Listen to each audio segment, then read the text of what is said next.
Enquanto abre o slide ali, eu queria convidar você já a abrir a sua Bíblia em Atos, capítulo de número 9, versículo de número 31.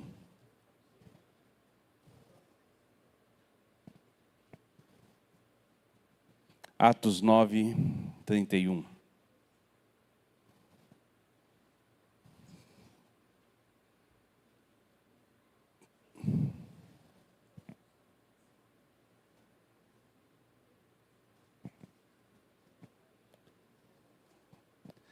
Atos 9, 31.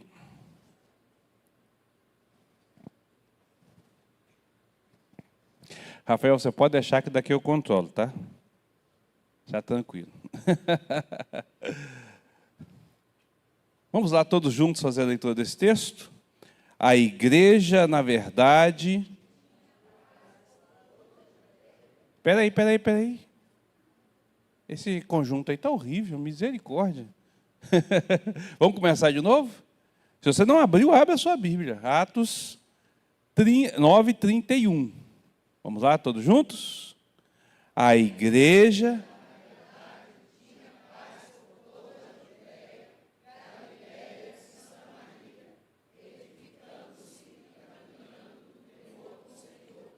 e no conforto do Espírito crescia em número. Amém. Meus queridos, nós estamos vivendo um período maravilhoso na primeira igreja presbiteriana de Araguaína. É um período de muitos desafios.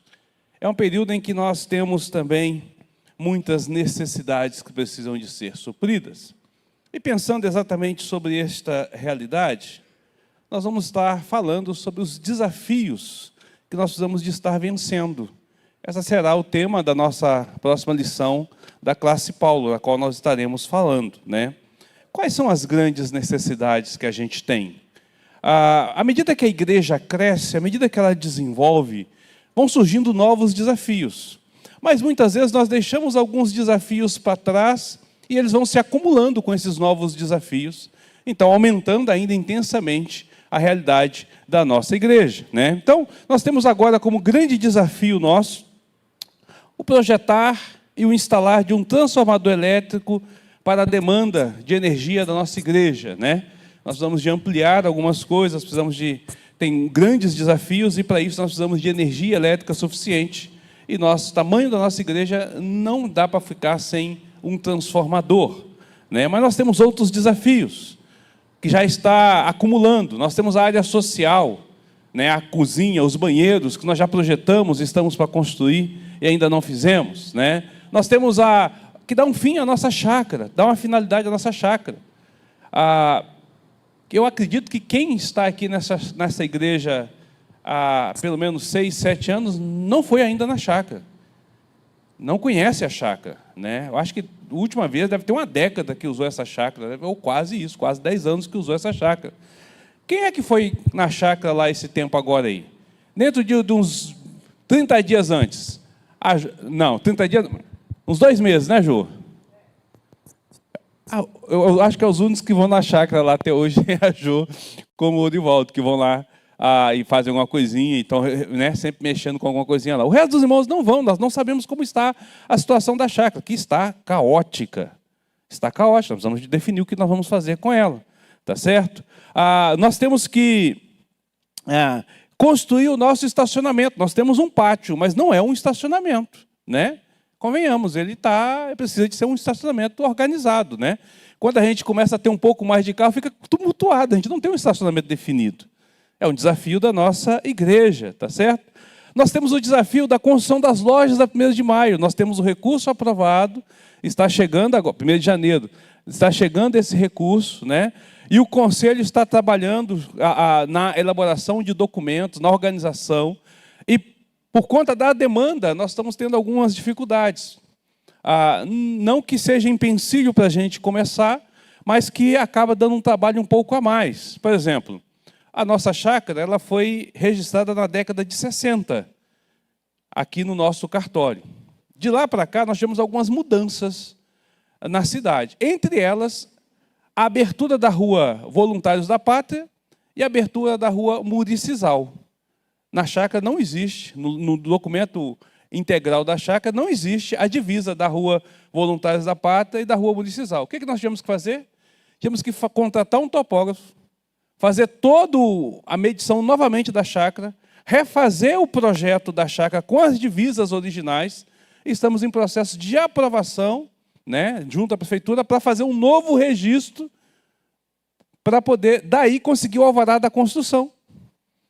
Porque o que está registrado na prefeitura é a primeira igreja presbiteriana de Araguaína, situada no número 222, na Rua Voluntários da Pátria.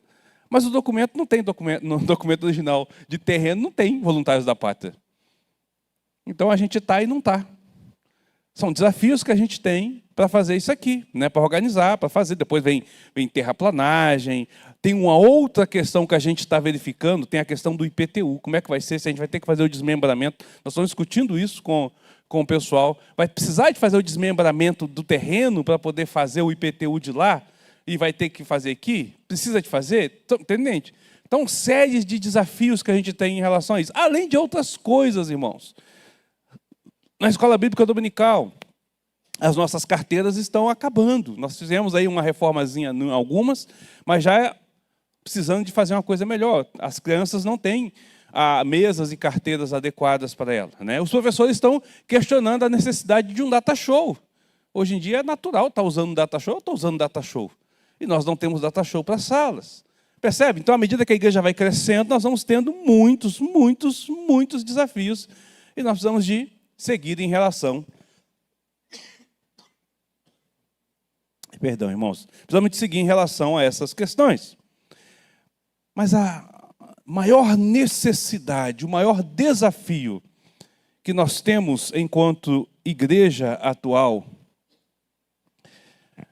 plantar novas igrejas em nossa região. Todo teólogo ligado à missiologia, todo grande estudante da área de plantação de igrejas, de missões em relação à igreja, e aí você vai pegar Ronaldo Lidório, vai pegar Tim Keller, vai pegar Sproul, vai pegar Driscoll, vai pegar um monte de gente aí que são formados nessa área, todos dizem a mesma coisa.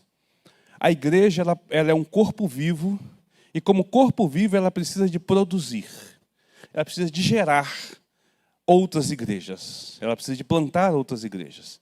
E a igreja tem um tempo em que isso precisa de acontecer, e à medida que ela vai crescendo, chega um determinado momento em que a igreja precisa de estar se ampliando, porque senão ela começa a estagnar, e ela começa a ter problemas demais. E ela precisa, então, de estar nesse processo de crescimento. E esse é um grande desafio nosso. É um desafio que, inclusive, o Conselho tem pensado sobre isso, né?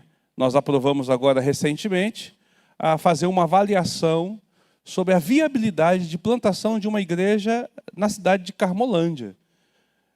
Vamos estudar a possibilidade. Nós começamos um trabalho agora. O senhor Luiz até falou assim, pastor, está na hora de alugar um local, né, senhor Luiz? Eu falei assim, podia alugar logo um local aqui. Lá eu sempre confundo, é Ana Maria? Ana Maria, né? Primeira vez que eu falo certo. Sempre confundo lá. Para começar um trabalho lá.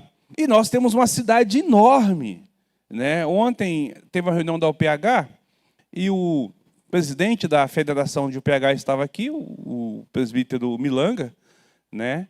E aí ele estava falando, quando eu era menina aqui em Araguaína, na década de 80, Araguaína era um entroncamento. E eu saía daqui e ia até o setor de Barros catando passarinho. O Cleito, que é daqui da região, sabe disso, né? Tomou banho ali no Tiúba, no Lontra, e caçava para essa região toda. Hoje está tudo tomado de casas, né? O bairro se estendeu, a nossa cidade. Ela tem oficialmente 186, 187 mil habitantes, mas sabemos que é muito mais do que isso, né? Muito mais do que isso. Então, esses são desafios que a igreja tem. Então, veja bem, além de olhar para as necessidades internas, para aquilo que a igreja tem como realidade para o seu crescimento, para o seu desenvolvimento, nós precisamos também olhar para fora, porque, na verdade, essa é a grande missão da igreja. alcançar os perdidos, né? Então nós vamos fazer isso. Então quando nós olhamos para o tamanho do desafio que nós temos, como igreja, quando nós olhamos para essa imensidão de coisas que precisam de ser feitas, que dependem de recursos, que dependem de envolvimento, de atividade, de trabalho em si, aí talvez nós ficamos perguntando assim, será que nós temos condição para isso? Será que nós vamos conseguir alcançar tudo isso? São grandes os desafios. Mas às vezes nós olhamos para essas questões e esquecemos de um detalhe importante, irmãos. A igreja do Senhor Jesus. A igreja não é minha, a igreja não é sua, a igreja não é do conselho, a igreja não são dos patriarcas, a igreja é do nosso Senhor Jesus. E este Deus bendito, majestoso, grandioso, poderoso, que promove os desafios para a igreja, que abre para nós esses desafios, que nos coloca diante desses desafios, é também aquele que proveu os recursos para a execução. Então, o mesmo que dá o desafio é aquele que proveu o recurso para a construção, para a execução do trabalho. E observe que eu usei proveu e não proverá. Porque Deus já deu os recursos necessários. Deus já deu os recursos necessários para que a gente venha a fazer essa obra, a desenvolver esse trabalho majestoso. E os recursos que o Senhor deu são os membros da primeira igreja presbiteriana de Araguaína. Eu e você somos os recursos do Senhor para vencer todos estes desafios. Então o que está faltando? Precisamos então de agir, de fazer, atuar, de realizar. Precisamos de começar a nos envolver com as coisas, né? Se a solução está exatamente em nós, por que nós ainda estamos parados, estagnados? Por que nós não estamos nos movendo diante destes desafios? E a resposta é muito simples, porque nós estamos acomodados. Porque nós perdemos a visão do reino, porque nós perdemos a visão do desafio, porque nós nos sentimos bem do jeito que nós estamos. E aí eu estou falando desde a liderança até a criança, do idoso ao jovem. Todos nós, como igreja de um modo geral, nós nos acomodamos em nossos bancos, em nossas realidades, e não estamos olhando para o potencial que Deus deu a cada um de nós para se envolver e para fazer essa obra acontecer. Os desafios estão aqui porque Deus nos deu o recurso para executá-los. Nós somos o recurso. Cada um que é membro desta igreja, cada um que ama esta igreja, cada um que foi chamado para servir nesta igreja, é um recurso em potencial a ser usado para a expansão do reino sobre esta região, a ser usado para atender as necessidades que vão surgindo e as que já surgiram da igreja. Então nós precisamos de nos mobilizar em relação a isso. Precisamos de caminhar em relação a essa questão. Tá certo? Então, a minha proposta agora na classe Paulo para esse estudo é exatamente isso. Eu quero conversar com os irmãos, com esta classe. Eu quero fazer a gente pensar, olhando à luz da Bíblia, de que forma nós podemos ser esse recurso nas mãos do Senhor, para a gente poder implementar tudo o que necessita para a nossa igreja, para que a gente continue crescendo, para que a gente continue desenvolvendo e para que a gente cumpra a missão que Deus nos colocou aqui nesta cidade. Né? Deus nos colocou com uma grande missão. Nós vamos estar envolvidos nisso, mas é preciso que vocês levantem dos lugares, abracem a causa e trabalhem juntos. Esse não é um trabalho do pastor. Esse não é um trabalho do conselho. Esse é um trabalho da igreja como um todo. Cada um atuando, vivendo e direcionando, conforme Deus proporciona a condição de assim fazer. O texto que nós lemos aqui, ele é algo assim maravilhoso. E ele, de uma certa forma, reflete a realidade da nossa igreja. Quando Lucas escreve esta realidade, havia um rumor e havia um perigo fora dos portões da igreja. Muito mais intenso do que nós vivemos hoje, né? Hoje nós temos um rumor e há um perigo rondando os portões da igreja. Nós temos um problema com as ideologias, nós temos um problema com a política, né? Nós temos um problema com a sociedade pagã de um modo geral, que tem tentado infligir sobre a igreja, se posicionar sobre a igreja e colocar o seu ponto de vista. Estão tentando nos calar a qualquer custo. Estão tentando nos calar a qualquer custo. Essa semana teve o suicídio de um homossexual que era um ativista político. E aí ele, não sei se vocês ouviram, Carol Heller, cometeu suicídio, né?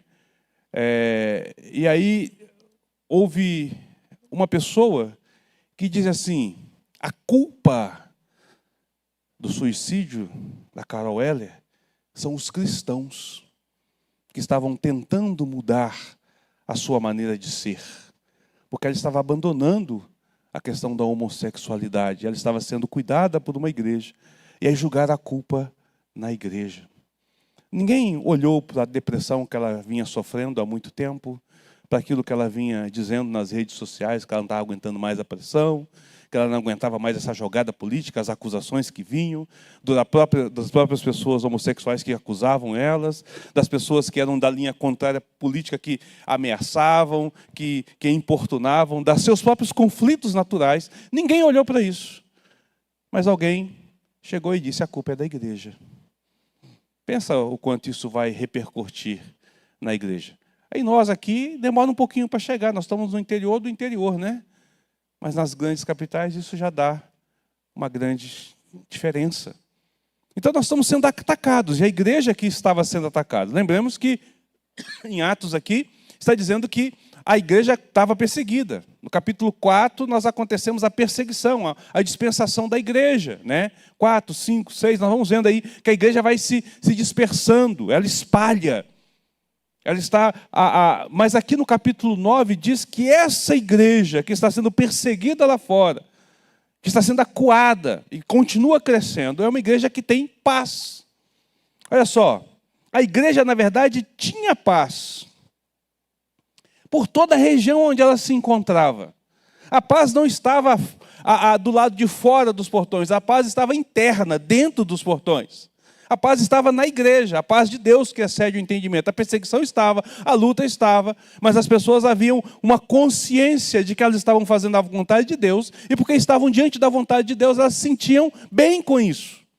Nós nos sentimos bem. Eu não sei de você, mas eu me sinto bem aqui na igreja. Tivemos um período bom, de harmonia, né? Um período em que nós temos uma alegria, de envolvimento. Temos as nossas lutas, as nossas dificuldades, como toda igreja tem, mas nós olhamos para um todo da igreja e percebemos que a nossa igreja vive um momento único, um momento bom, um momento em que nós não estamos olhando para problemas internos, estamos olhando para situações externas. Isso é bom. A igreja estava vivendo esse momento, né? O texto vai nos dizer também que essa igreja estava se edificando no caminho estava se edificando e no caminho do Senhor, do temor do Senhor. Nós estamos fazendo isso. Temos aprendido da palavra do Senhor. Temos descoberto novas coisas, temos conhecido, voltado para as Escrituras, olhado para os princípios da palavra de Deus. Isso tem sido bom para as nossas vidas, né? Nós estamos sendo confortados pelo Espírito Santo. Nossa igreja tem experimentado esse conforto, esse zelo, essa graça do Senhor, tá certo? E nós temos experimentado também um crescimento. Nossa igreja tem crescido, como poucas igrejas têm crescido na nossa região. Deus tem sido misericordioso para nós, conosco, e tem enviado pessoas para se envolver com a nossa igreja. Quando eu cheguei a essa igreja, 6 anos atrás, nós éramos 178 membros, comungantes e não comungantes da nossa igreja. O nosso rol de membros registra 322. Tirando alguns que já não estão conosco, porque estão estudando fora, trabalhando fora, né? Nós temos aí ainda em torno de 300 pessoas na nossa igreja que estão membros da nossa igreja. A nossa assembleia, a última assembleia, teve 1/3 dos nossos membros presentes, tínhamos 120 pessoas aqui dentro, para a votação dos presbíteros. Nós temos 190 membros comungantes na igreja. Então, a nossa igreja cresceu. De comungantes hoje, nós temos o número que tinha de todos os membros, entre comungantes e não comungantes, quando eu cheguei para cá, 6 anos atrás. Então, Deus está sendo gracioso conosco. Tem nos promovido esse crescimento, né? Tem feito essa graça e misericórdia para nós.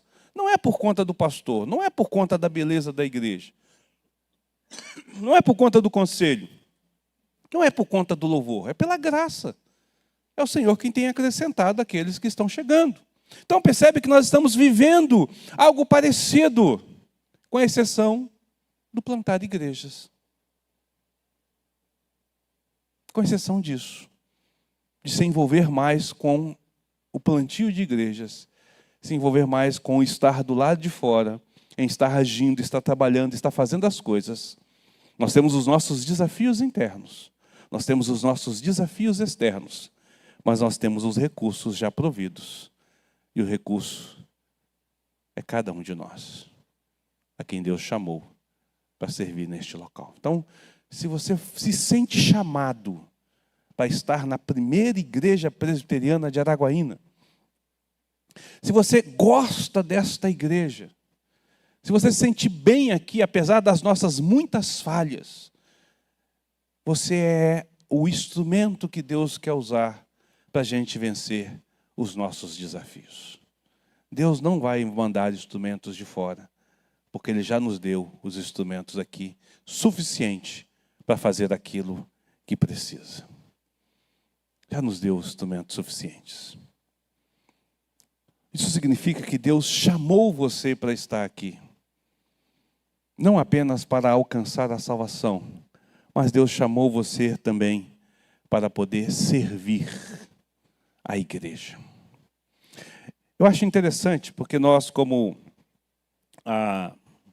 presbiterianos, né, reformados, nós sempre usamos a visão do chamado eficaz do Senhor exclusivamente para a conversão.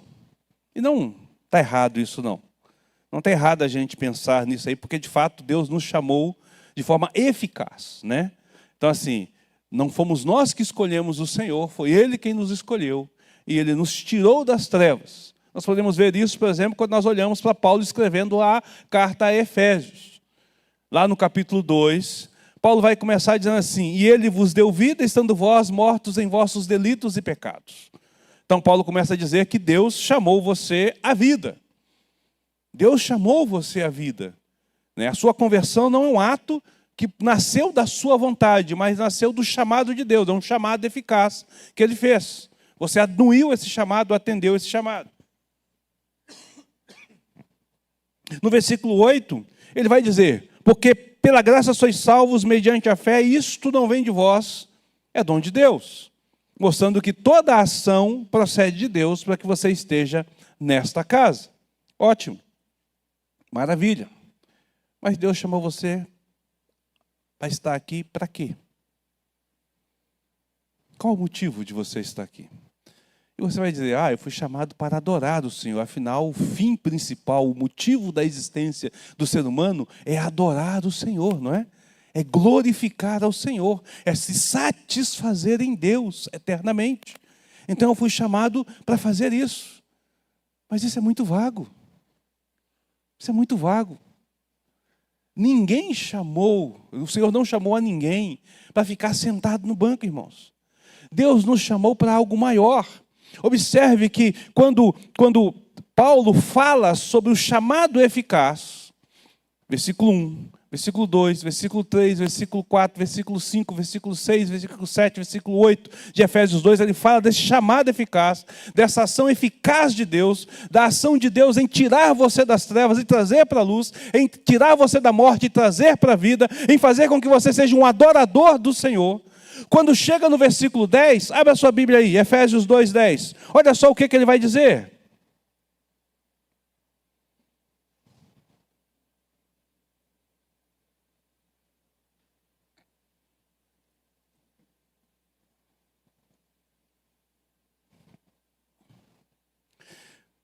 Acharam aí?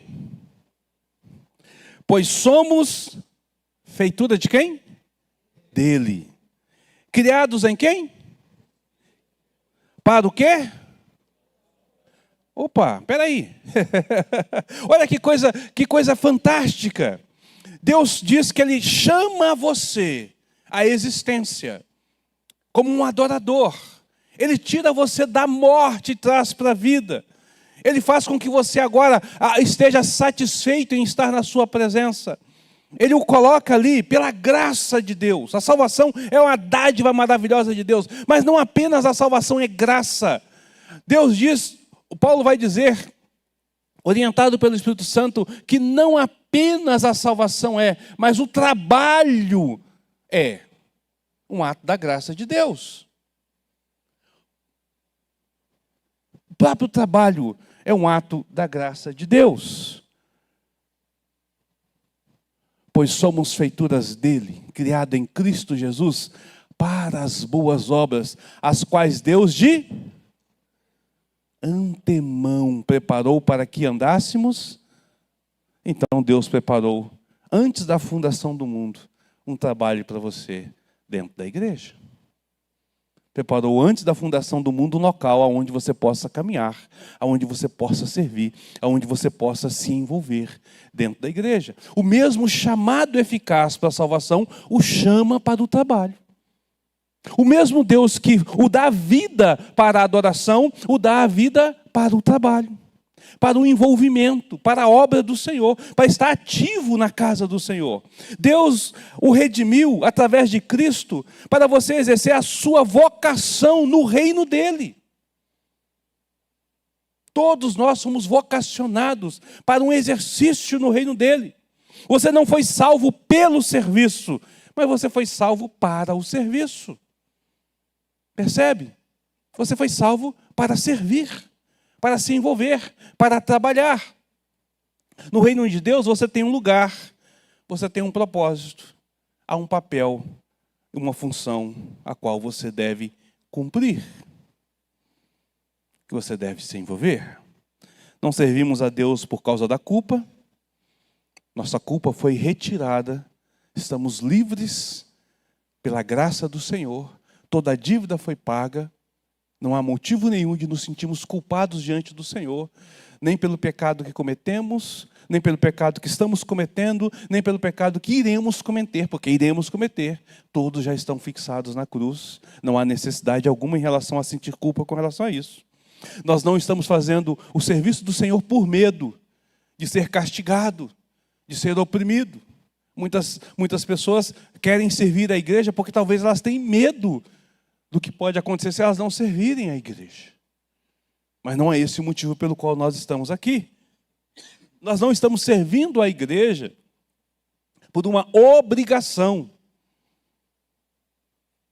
Nós não somos chamados a servir a igreja por uma obrigação. Mas nós somos chamados a servir por profunda gratidão por aquilo que Ele fez por nós e em nós. Esse é o motivo pelo qual nós servimos o Senhor e pelo qual nós não podemos ficar sentados no banco. Por gratidão ao Senhor.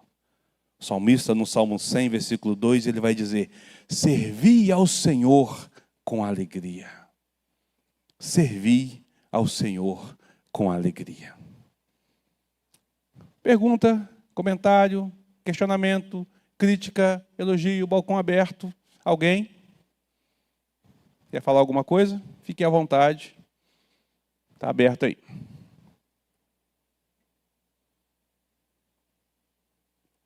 Não? Dá um medo desse silêncio.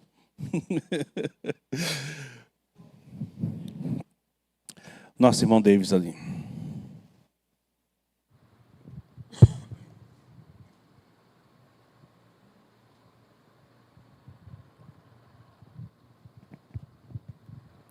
Graça e paz, meus irmãos. Boa essa palavra, pastor, que o senhor tem trazido para nós nessa manhã. Me faz lembrar do nosso devocional de ontem à noite, na reunião da federação, do nosso subtema de 2023, que é mortificando o pecado. Em Romanos 8:13, ele vai dizer que, porque se viverdes segundo a carne, caminhais para a morte, mas se pelo Espírito mortificardes os feitos do corpo, certamente vivereis. Nosso reverendo Isaías lembrava aqui, que essa morte aqui representa, de certa maneira, o nosso secar espiritual, porque, como a gente percebe no versículo 12, Paulo está escrevendo para a igreja, ele não está escrevendo para quem está fora da igreja, né? Quando ele diz assim: assim, pois, irmãos, somos devedores, não à carne, como se constrangidos a viver segundo a carne. Então Paulo está explicando para os irmãos em Roma, para aqueles que estão dentro da igreja, que é preciso mortificar os feitos da carne, para que a gente possa, de fato, viver em espírito, né? Para que a gente tenha, inclusive, os benefícios ainda aqui nessa terra. E às vezes a gente se perde na busca pragmática de só tirar o horário de vir para a igreja e esquece que nós precisamos alimentar outras atividades, inclusive a de acrescentar a divulgação das boas novas, por livre iniciativa de cada cristão, que é talvez a maior conquista da reforma que a gente comemora agora, que é a do sacerdócio universal. Não se precisa mais que alguém designado, né, especificamente no âmbito da estrutura regimental da igreja para divulgar as boas novas. Cada um de nós somos responsáveis, como assim Cristo nos ordenou. Então é sempre bom a gente lembrar disso. Amém, é verdade. Ontem, inclusive, o reverendo foi muito feliz na colocação, quando ele definiu no grego morte e vida ali, mostrando que aquela morte não significa, de fato, morte espiritual, mas morte eterna, mas significa um morrer espiritual, uma inatividade da nossa vida, né? Foi muito bom a colocação. O nosso Senhor Jesus, ele também fala sobre essa questão do nosso chamado para ir além da salvação. Observe o que ele diz lá em João capítulo 15, versículo de número 16. Jesus, falando aos seus discípulos, ele vai dizer: não foste vós que escolhestes a mim, pelo contrário, eu vos escolhi a vós outros e vos designei para que vades e dei. Dá o quê? Frutos. E o vosso fruto permaneça. Né? Grifei fruto ali para a gente poder entender. O Senhor nos chamou para o envolvimento com a sua causa, com a sua obra. Ele está falando aí para os seus discípulos e automaticamente está falando para todos nós em relação a essa questão. Tá certo? É interessante, queridos, que eu estava lendo um documento do reverendo, acho que é Rui Carneiro, eu não esqueci o nome do homem agora. E ele estava falando sobre o trabalho e a visão da igreja no serviço e no envolvimento da igreja. E ele cita que na China, entre os cristãos chineses reformados, né, porque lá também existe pentecostais, neopentecostais, e existe os reformados. Entre os cristãos chineses reformados, quando um novo membro chega à igreja, é costume que a igreja toda vire para esse novo membro e faça a seguinte declaração: Jesus agora tem um novo par de olhos para ver, novos ouvidos para escutar, novas mãos com as quais ajudar e um coração para amar os outros. O reconhecimento de que aquela pessoa que está chegando, ela vai somar junto ali para fazer a obra de Cristo, para ser mais um Cristo ali, um exemplo de Cristo, um viver como Cristo. Paulo vai dizer isso, né? Sede imitadores de Deus. Paulo vai dizer: sede meus imitadores como eu sou de Cristo. Toda a palavra vai nos mostrar. E Jesus, quando ele lava os pés dos discípulos, ele vai dizer, né? Observa o que eu estou fazendo, fazer igual. Faça igual. Ele não usa lá o termo em referente a fazer lavar os pés, mas siga o meu exemplo de humildade e serviço. Essa é a ideia que ele está apresentando. Por toda a Bíblia, você vai encontrar essa designação. E eu não sei aonde a igreja se perdeu. Eu não sei quando que nós, como igreja do Senhor, ao longo dos séculos da história, nos perdemos em relação a isso. A reforma resgata esse princípio e essa realidade. Muitas pessoas têm questionado, por exemplo, a reforma, dizendo que na época da reforma não se preocupavam com missões. É uma grande mentira. Calvino morreu, enviou missionários para a morte. Os huguenotes saíram da igreja de Genebra para poder morrer no dia de esqueci o nome. São Bartolomeu? Não lembro, é um negócio assim. Um dia que houve uma mortandade, né, um assassinato, um genocídio de todos os cristãos que estavam ali, promovidos pela igreja romana. Tá certo? Nós tivemos aqui a primeira, quando Willem Gagnon veio para o Rio de Janeiro e fundou uma colônia francesa, nós tivemos huguenotes vieram para cá. Veio um pastor enviado por Calvino. Willem Gagnon escreveu a Calvino pedindo para que Calvino enviasse um pastor. E aí, na ilha de Guanabara, se estabeleceu uma colônia e tinha um pastor lá. 5 homens foram mortos por conta da professar da sua fé. Eram os primeiros evangelistas a estarem atuando, né? A igreja fazia esse papel, né? De Genebra saíram vários missionários que se espalharam por toda a Europa, né? Por toda a região da Europa. Então, sempre houve esse interesse, né? Para cumprir o chamado que Deus tem para cada um de nós, é preciso, então, que você faça parte de uma igreja local. Não tem como você cumprir o chamado sem fazer parte de uma igreja local, sem se envolver com a igreja local, percebe? Como é que você vai servir ao Senhor se você não estiver envolvido com uma igreja local? Então você é chamado para estar aqui, não apenas para poder sentar, não apenas para poder levantar as mãos, não apenas para poder adorar o Senhor. Você é chamado para se envolver com a obra do Senhor. Há um local em que você cabe. Há um espaço onde você pode se envolver. O nosso interesse, então, é entender isso. É por isso que você vai encontrar nas cartas paulinas, Paulo falando do corpo, da igreja como um corpo vivo, orgânico, né? Então é natural que o corpo cresça, mas o corpo tem membros que atuam, que fazem a obra. Tá certo? Abra sua Bíblia lá, em 1 Coríntios, capítulo 12.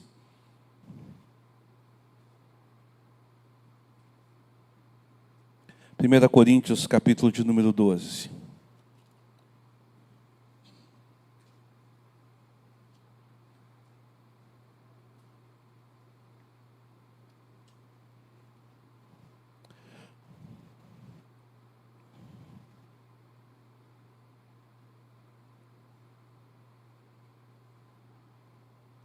Aliás, não é 1 Coríntios, não, irmãos.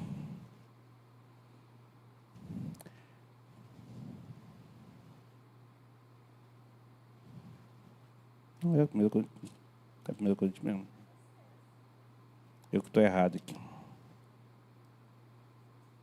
Deixa eu achar aqui só um minutinho.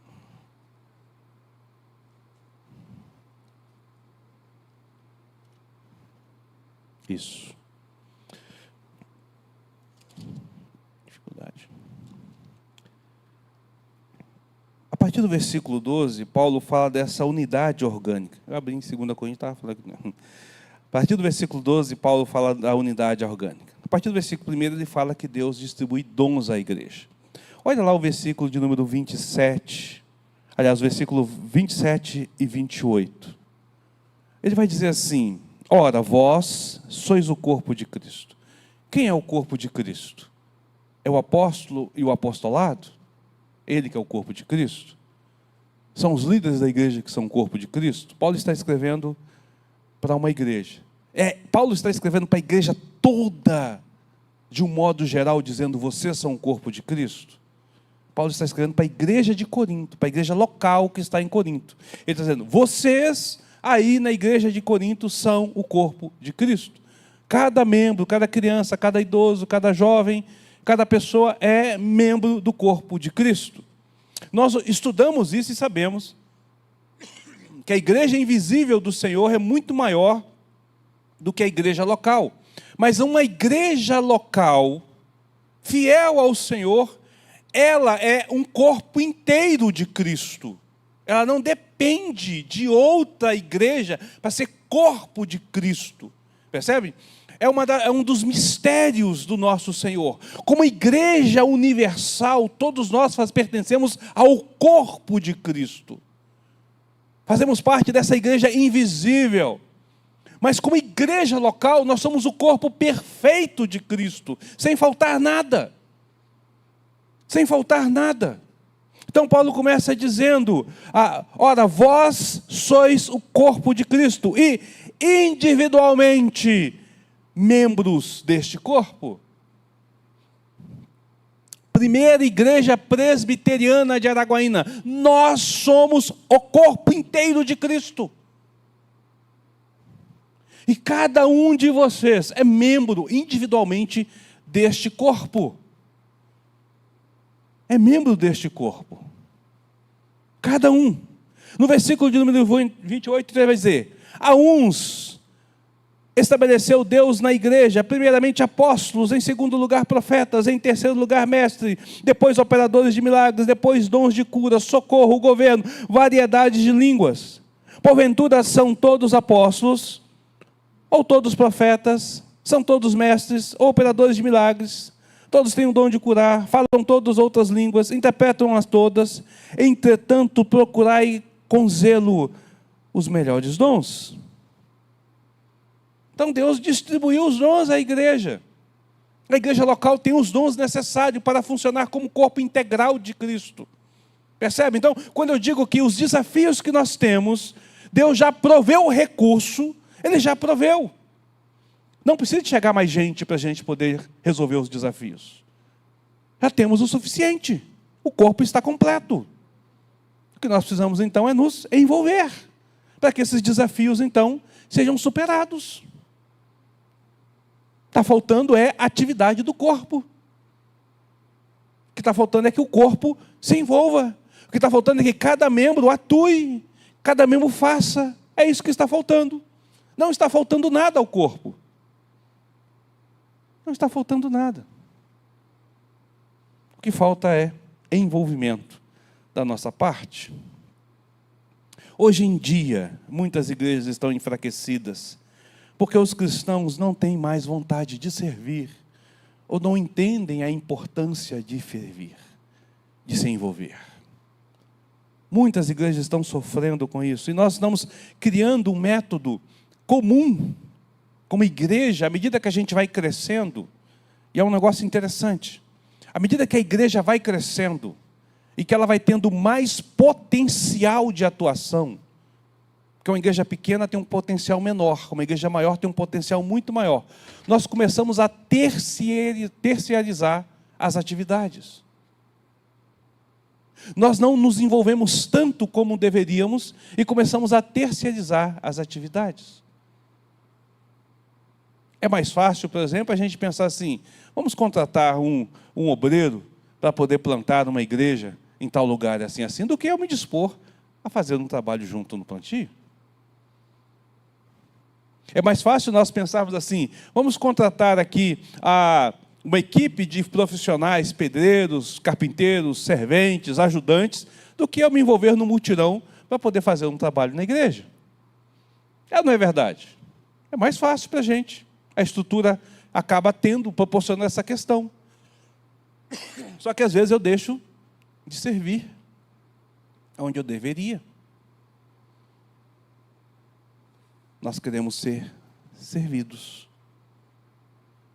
Nós queremos ser servidos. Então nós precisamos de nos envolver mais com a obra do Cristo. Envolvidos mais ativamente. Pensar aonde eu posso fazer. Nossa irmã Jô. Microfone ali para a nossa irmã Jô, por favor.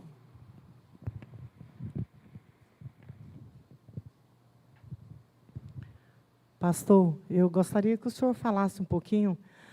Tem um texto na palavra de Deus que diz assim, que a uns foi dado, né, os dons são dados através do Espírito Santo, né, a cada um. A um deu profecia, a outros, né, e aí ele cita aquela lista de dons. E aqui ele fala assim, cadê? No 31, ele fala assim, entretanto, procurai com zelo os melhores dons. Eu gostaria que o senhor falasse um pouquinho para a gente poder, entendeu? Se na palavra diz assim, que os dons do Espírito foi dado, e aqui ele está dizendo, em outra parte, ele está dizendo assim, procurai com zelo os melhores dons, como se a gente, né, pudesse escolher, né, eu não sei, eu creio que eu esteja interpretando de forma errada, eu queria que o senhor esclarecesse, e que talvez não seja uma dúvida só minha, né? Obrigado, João. De fato. Ali o texto, quando Paulo usa essa expressão, procurai com zelo os melhores dons, a gente precisa entender o contexto na qual Paulo está falando. O que Paulo está repreendendo na igreja de Corinto? A busca pelo dom de línguas, por falar em outras línguas. Ele está questionando isso, dizendo, olha, vocês ficam aí se preocupando com essas coisas exteriores, e você tem que se preocupar com a edificação da igreja, que é muito mais importante. Então, quando ele diz isso, ele diz com a igreja como um todo, para não valorizar um dom mais do que o outro. Há dons que devem ser colocados como zelo. Então, ele está dizendo para a igreja como um todo. Quando ele fala que Deus nos dá dom, ele está dizendo para individualmente. Cada um de nós foi capacitado pelo Senhor. E a palavra dom é presente, né? Charis, é a mesma palavra que a gente vai usar também para graça mais à frente. Então, é a ideia de uma dádiva que Deus deu, um presente que Deus te deu. Então, sim, os dons são dados pelo Senhor, não são escolhidos por nós, mas no exercício da igreja, na evidência da igreja, qual o dom que a gente evidencia mais? Qual o dom que a gente mais valoriza no meio da igreja? Então, se a gente for pensar nisso, por exemplo, os pentecostais valorizam os dons sobrenaturais, né? Os dons especiais, dom de língua, independente se existe ou não existe, não queremos entrar nesse documento, nessa conversa, né? Não vamos lidar com essa questão, se já terminou, se não terminou, isso é outro assunto, mas se nós formos pensar, os pentecostais, eles evidenciam isso, tanto é que é uma marca, se alguém fala uma língua estranha, né? Ele é mais superior, mais espiritual do que o outro. Mas se você for pensar, na igreja reformada nós também temos um negócio assim, mais ou menos. O que a gente muito valoriza? Pregação do Evangelho. Sim, claro, deve ser pregado. Mas a gente dá muito mais valor àquela pessoa que fala bem do que àquela pessoa que varre, que limpa, que não fala nada, mas está no bastidor exercendo. Então, Paulo está chamando a atenção para que a gente não desvalorize os dons que é dado à igreja, né? Então, Paulo coloca, a uns ele deu isso, a outros ele deu aquilo, a outros ele deu aquilo. Cada um tem sua função. Quando ele fala do corpo, ele vai dizer, inclusive, o seguinte, fala assim, olha, observe nós com o nosso corpo. Nós não desvalorizamos nenhuma parte do nosso corpo. Pelo contrário, aqueles dons que são mais vergonhosos são os que nós mais valorizamos. Então, Paulo está dizendo a mesma coisa com relação à igreja. A igreja não pode menosprezar os dons dos irmãos. Não pode dizer assim, mas isso aqui não é importante. Não é importante. É importante. Pegando a metáfora do corpo, no início da era da evolução, chegaram à conclusão de que o apêndice era uma peça descartada pela evolução, né? Hoje a ciência fala, não, rapaz, você não pode pensar, o apêndice é extremamente importante para a vida humana. Então, o próprio corpo tem todo. Então, a mesma coisa acontece com a igreja. Entende? Então, é nesse sentido que Paulo está colocando. Quando ele diz que nós devemos de buscar os melhores dons, não é buscar um dom para mim, mas é buscar valorizar e exercer o dom a qual Deus me deu para servir a igreja, não menosprezando os dons dos demais. Ok? Mais alguém? Alguma pergunta, algum comentário? Não?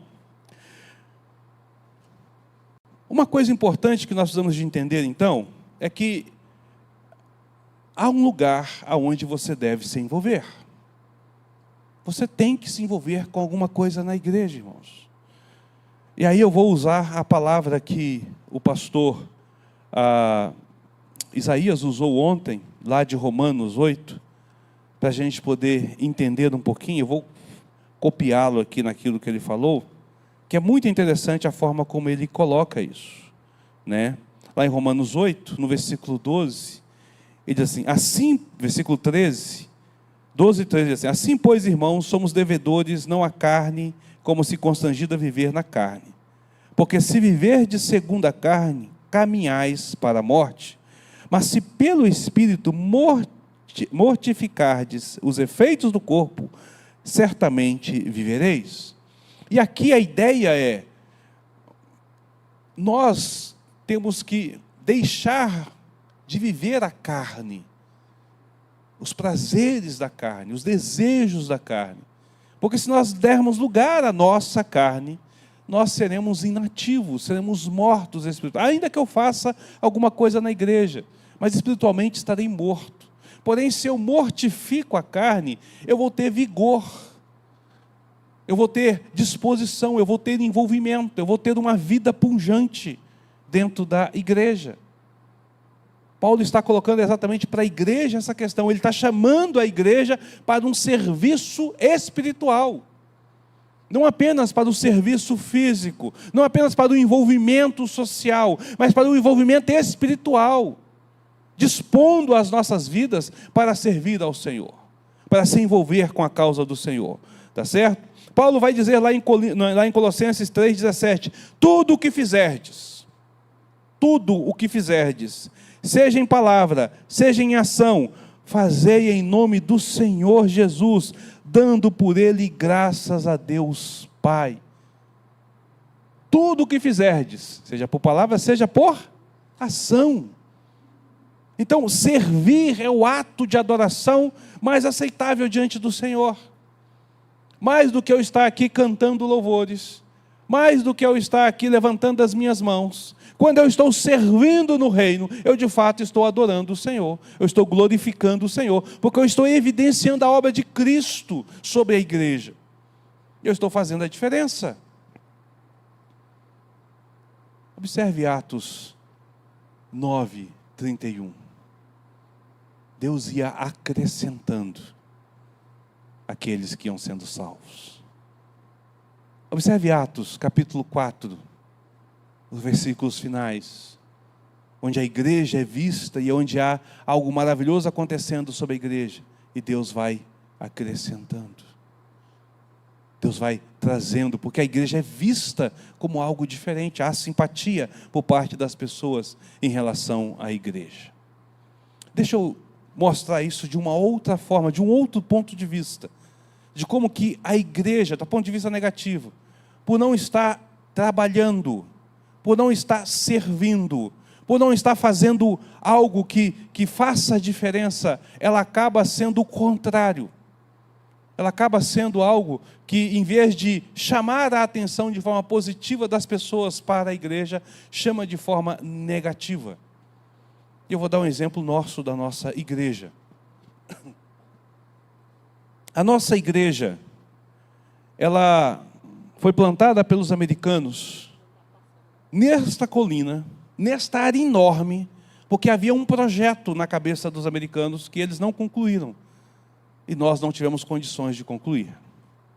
Na cabeça dos americanos, nós teríamos uma escola e um hospital para servir a cidade aqui.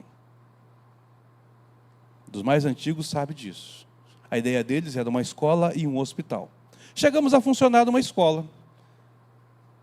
Eu converso com pessoas aí, a igreja, rapaz, eu estudei lá, poxa, era bom, eu estudei lá, a dona Nicolina e não sei quem e tal, e fala das realidades da escola. Nós recebemos agora uma moção de aplauso na Câmara, um reconhecimento da igreja pelos seus 58 anos. O vereador que propôs, ele falou assim: eu estudei na escola daquela igreja. Ela serviu à comunidade. O presbítero Luiz chegou a ver a época em que a igreja pensava em montar um hospital e foi proposto pelo Estado usar o hospital lá embaixo. Não foi isso, Luiz? Lá no regional. Você sabia que essa igreja administrou esse hospital por um tempo? Então a igreja tinha esse sonho. Era vista, era bem vista e era respeitada. Hoje nós não temos o hospital, não temos a escola, temos todo esse patrimônio. Faz um teste. Bate de casa em casa nos vizinhos que estão aqui e pergunta o que eles acham da primeira igreja presbiteriana de Araguaína.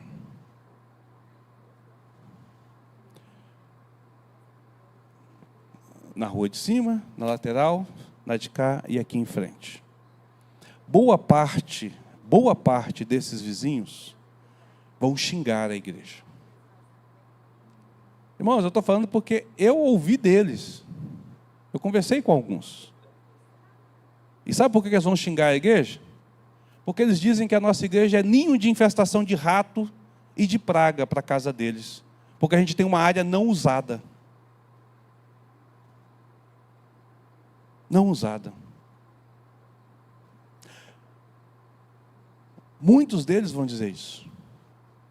Outros vão dizer assim, essa quadra perdida aqui me impede de ganhar dinheiro, porque tirou todo o comércio da nossa região. Está esse trem inutilizado, não sei para que eles querem esse terreno, não faz nada. Alguns ainda vão dizer assim, daqui de frente, antigamente pelo menos os meninos podiam jogar bola, mas nem isso eles podem fazer mais, proíbe. Para que serve essa área toda aqui?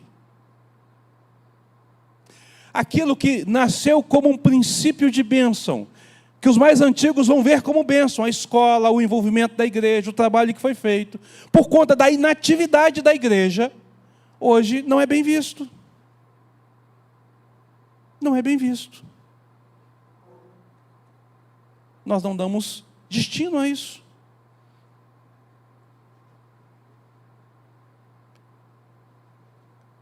Só a Jô foi na igreja há uns 2 meses, na chácara há uns 2 meses atrás. Como é que está lá, Jô? Pega o microfone e dá para a Jô, só para ela falar aí para a gente ouvir. O irmão também foi, né? Pastor, é muito mato, assim, abandonado, o galpão, né, ruindo, aquela área lá da cozinha, inutilizado, os banheiros também, e é uma pena. E eu volto a reforçar, viu? Eu quero. Está abandonado. No ano passado, nós recebemos uma ligação desaforada, não foi, Emerson? Os vizinhos reclamando e pedindo, vocês dão um jeito nessa chácara, limpa, pelo amor de Deus, essa chácara, vocês abandonaram esse negócio aqui, está sendo um problema para nós, vizinhos aqui. Foi uma ligação desaforada que a gente recebeu.